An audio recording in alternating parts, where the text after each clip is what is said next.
Hey guys, and welcome to We Are All in This Shit Together. And this is the premiere of the podcast, and we have a very special guest on the show. Actually, my first guest, medium Tracey Lockwood. Hey Tracey, how are you doing today? Oh, hey Montel, I'm so happy to be on your show, and I'm honored that you selected me for your premiere introduction show here. Thank you so much. Absolutely. I wouldn't think of anybody else more deserving than to be the first guest on the show. Oh. Well, could you give the listeners a little bit of a background of yourself?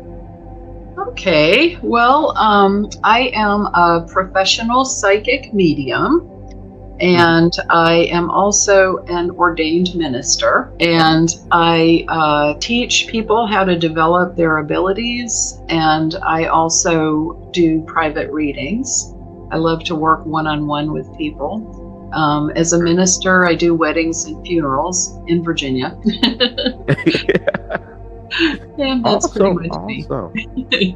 Awesome. So are you still in Virginia, operating in Virginia? Yes, I'm in Farmville, Virginia right now. Okay. How's the weather like today? Is really it got my attention when I went out there, but my dog and I enjoyed throwing his toys around the yard for a while, so it's not unbearable.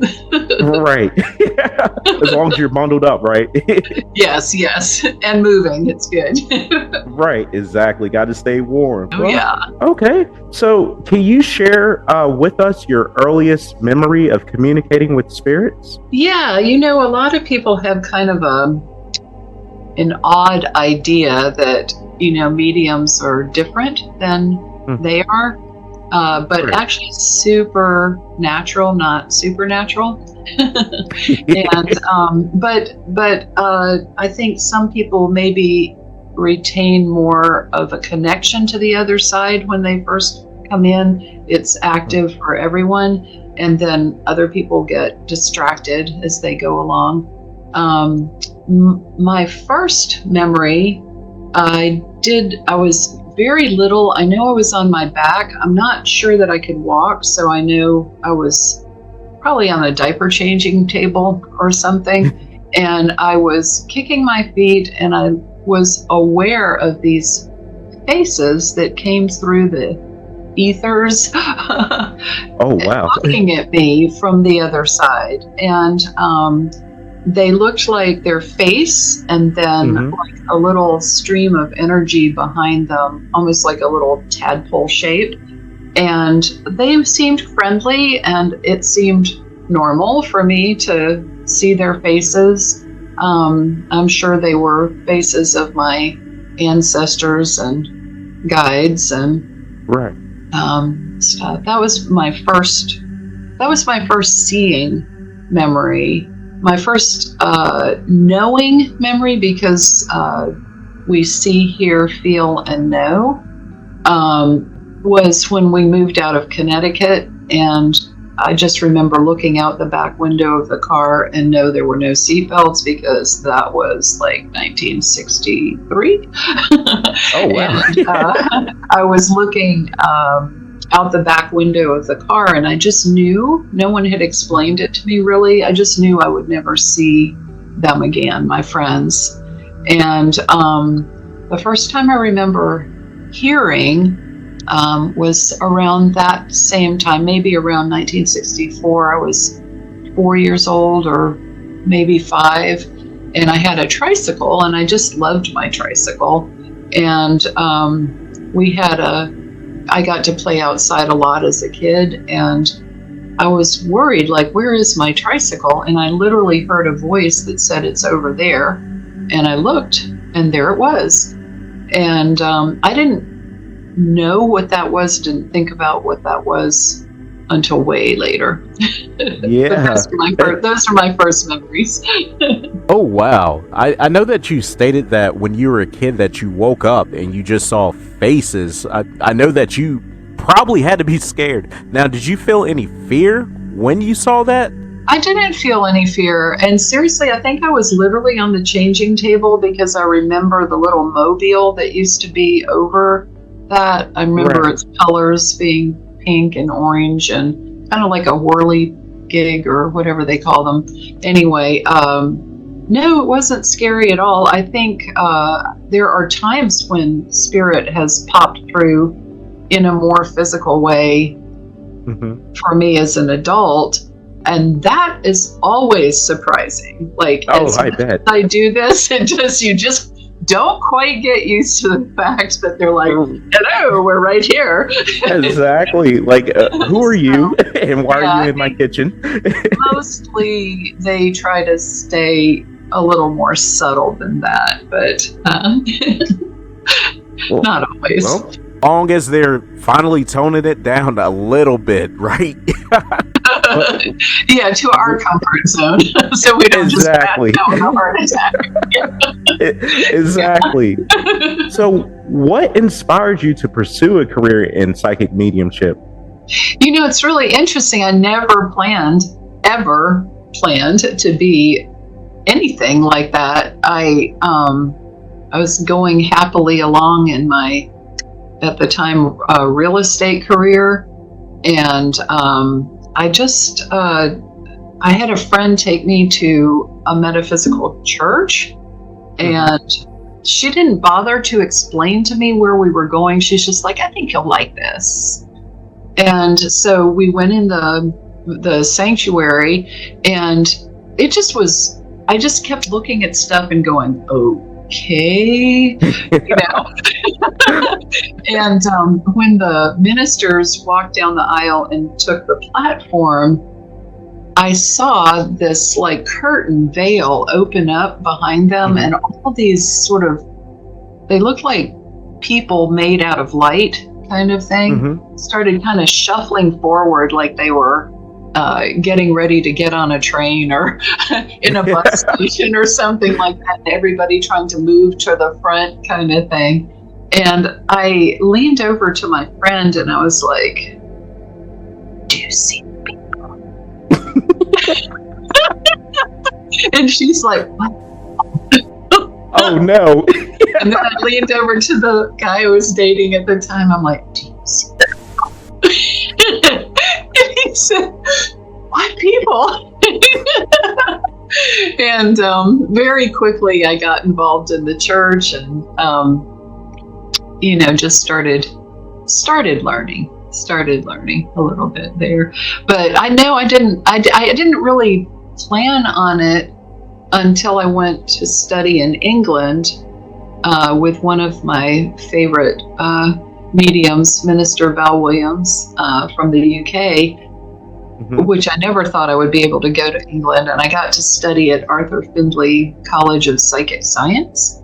And they are the premier college of mediumship in the world, but I didn't know that, thank God, because I would have been really intimidated. And I still, even though I was working on the platform and running the student practicum and sort of helping other people with their mediumship, and I didn't ever call myself a medium till I went there. And when I first went there, one of the ladies that was teaching, actually it was Minister Val Williams, said, will the next medium take the platform? And I was like, really, like, I felt like Gomer Pyle, like, like, I had never, ever put that label on me. And because I had, you know, just never had. And then when I got readings from 3 different teachers that I studied with while I was there, every single one of them is like, aren't you doing private readings and teaching? And I'm like, what? Excuse me? Apparently they felt I was ready for that. So I came back. That was, my study there was in the end of November, December 2010. And I started doing private readings and teaching in February 2011. and haven't stopped. Well, you are a very good medium. I have, for all our listeners out there, I have gone to Tracey myself personally twice, and she is wonderful.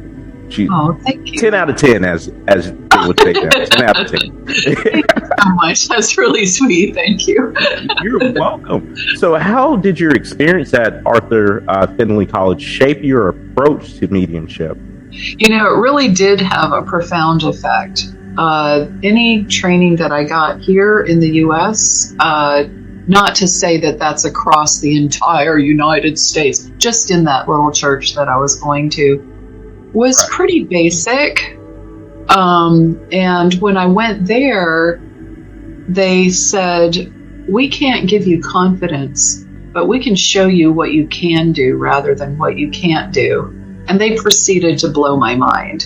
And I would say the difference is like between the missionary position and the Kama Sutra. It was just wild, okay? Like, can you do that? Is that what? And so I think I carried that same belief that people are capable. And so when I teach them, I want them to know what they can do. And so I provide opportunities for them to realize how extensive their abilities are. So.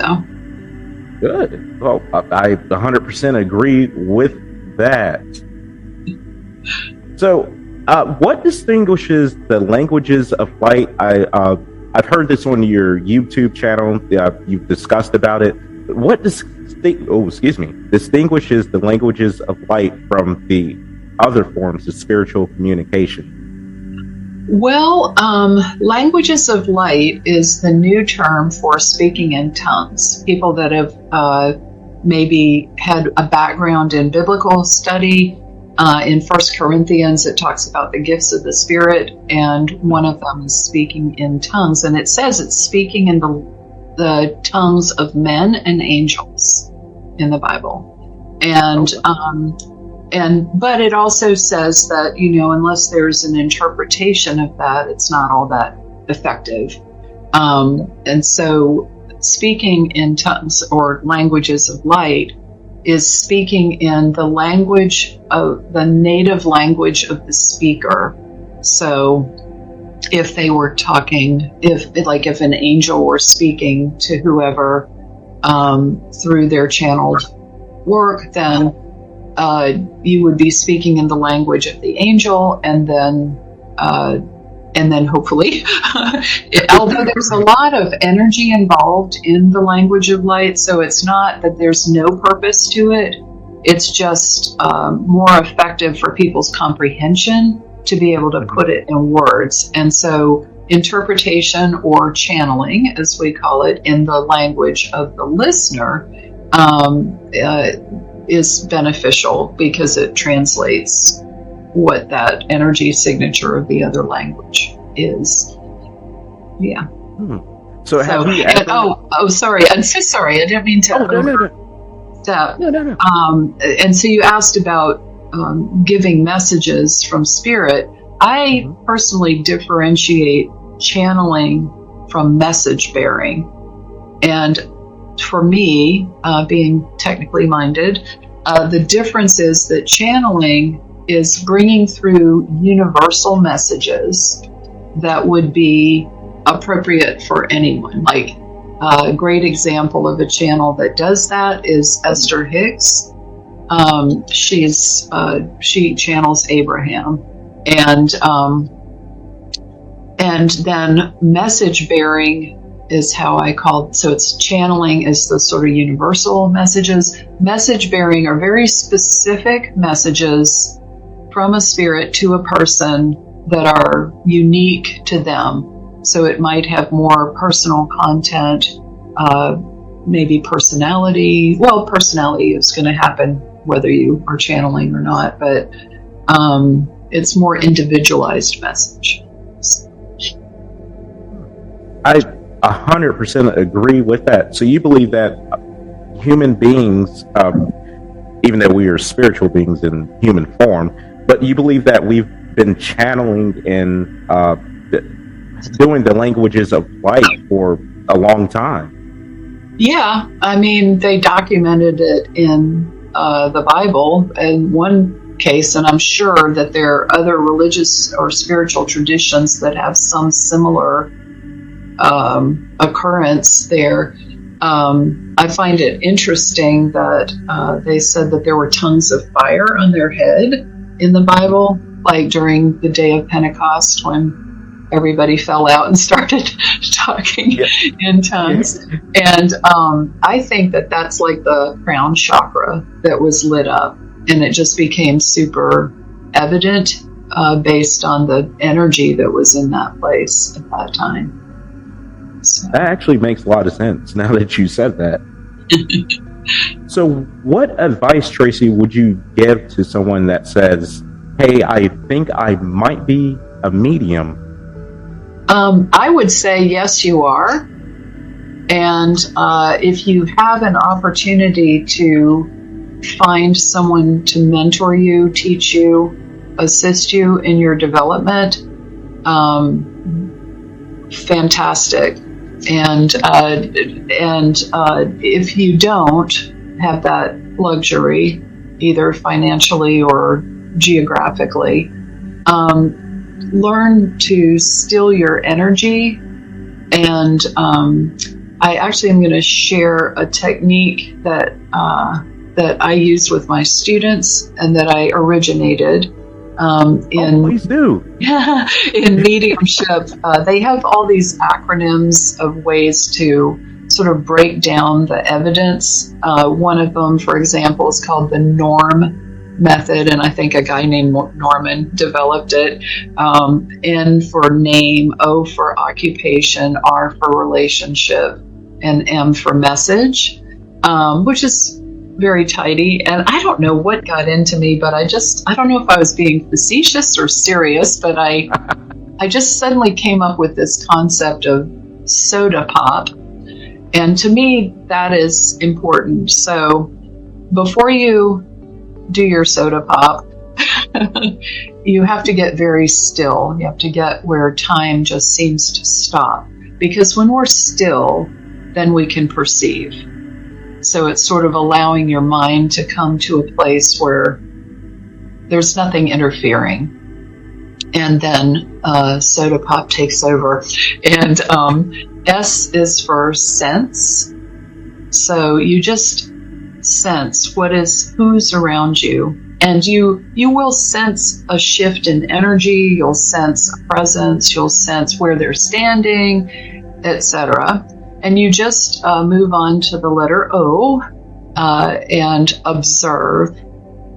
And you just allow yourself to notice details.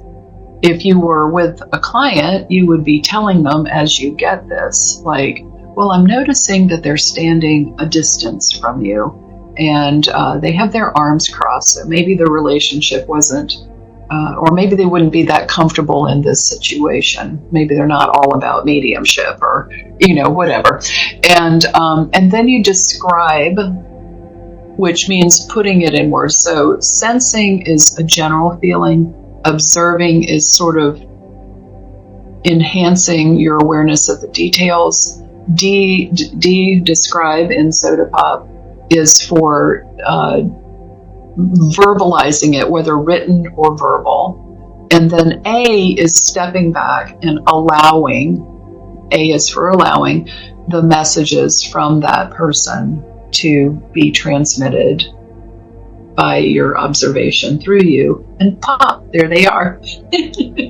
Soda pop. Soda pop. There we go. Tracey, so what if you have a person that might not want to go to a psychic medium for guidance? They want to do it on their own. Is a person able to kind of tap into that inner guidance? Yeah, absolutely. They certainly can. Some people think of it as connecting with their higher self. Some people are aware of the guides and angels that are around them, and they can just be still and listen. The thing that's difficult for somebody on their own, and even me, I'll go get advice from somebody too, just because I do it professionally. I don't know everything. And also, when you're emotionally tied to the answers, especially if you're having lower vibrational emotions about it, like fear, greed, lust. Most definitely. Definitely. All the 7 sins down there that we all do to some degree.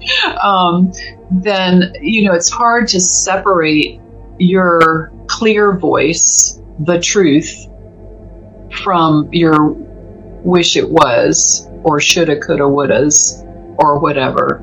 And so it's like laying aside your confirmational bias. You're not looking for an answer to confirm what you already thought about something, but you're actually allowing new thoughts and new perceptions to come in. It's not impossible to read for yourself. Sometimes using a tool is helpful. Tarot cards don't have to be memorized. They have so many decks that are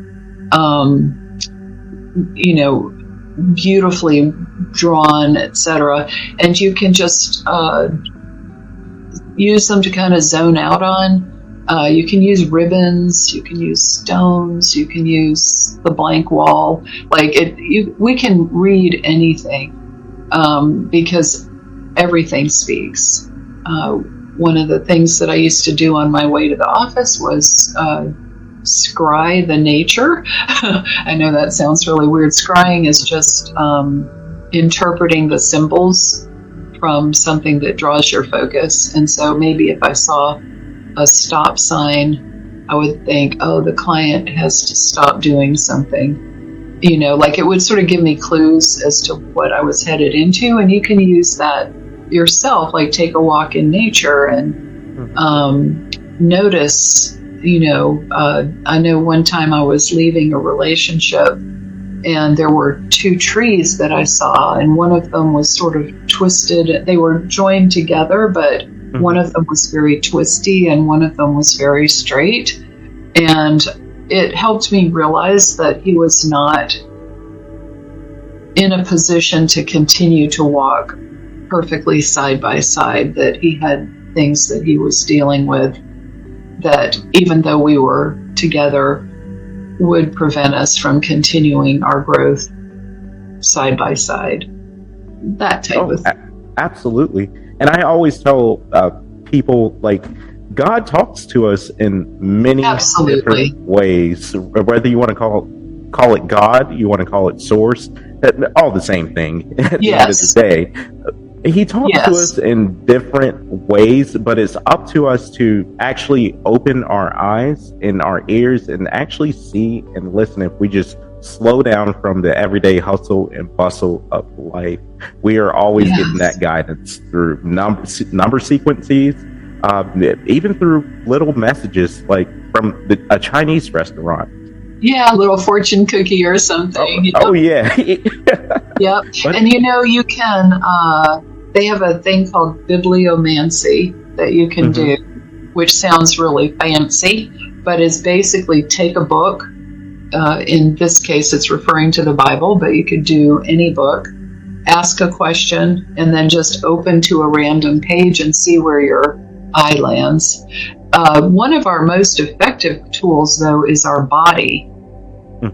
Actually. So when I teach the body tools, then I teach the left brain tools, then I teach the psychic tools, the mediumship tools, then no tools.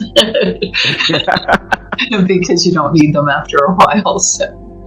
Oh yeah. But anything can help you switch your brain from the left brain, which is analytical, to the right brain, which is intuitive. Absolutely.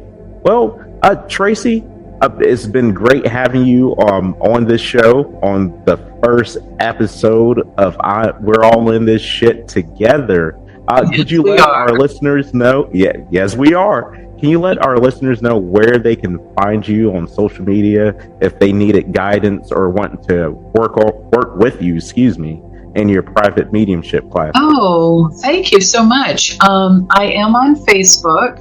If you put in medium Tracey Lockwood, you should find me. Tracey is with an EY, Tracey Lockwood.